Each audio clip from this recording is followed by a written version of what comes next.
Gaëtan Gorce.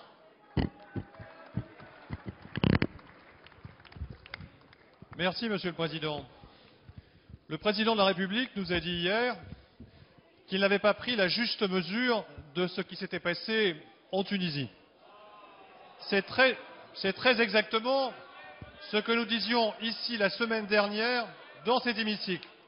Et une fois n'est pas coutume, je veux remercier le Président de la République d'avoir rendu hommage ainsi au travail de l'opposition.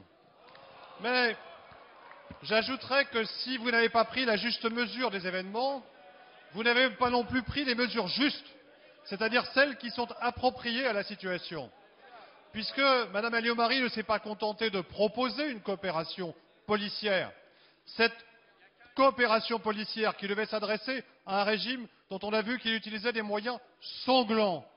Cette coopération policière n'a pas seulement été proposée, vous avez agi en ce sens, puisque l'on a appris la semaine dernière qu'un avion chargé de 7 tonnes de matériel de maintien de l'ordre avait été affrété et s'apprêtait à partir au moment même du départ de M. Ben Ali et n'avait été arrêté que par une raison de procédure du service des douanes.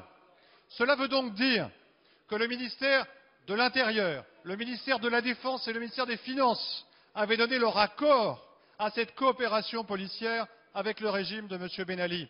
Cela présente un mérite, c'est que cela permet de rendre justice à Mme Alliot-Marie comme vous souhaitiez le faire la semaine dernière. Ce n'est pas seulement sa responsabilité qui est engagée désormais, c'est la responsabilité de tout le gouvernement.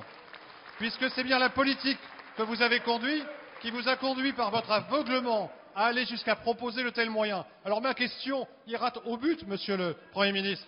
Puisqu'un avion a été préparé et a failli partir, combien d'autres ont éventuellement été envoyés? Et pouvez-vous nous assurer qu'aucun transfert de matériel de maintien de l'ordre n'a été assuré pour le régime de M. Ben Ali entre la mi-décembre et la mi-janvier? D'État, ministre des Affaires étrangères et européennes.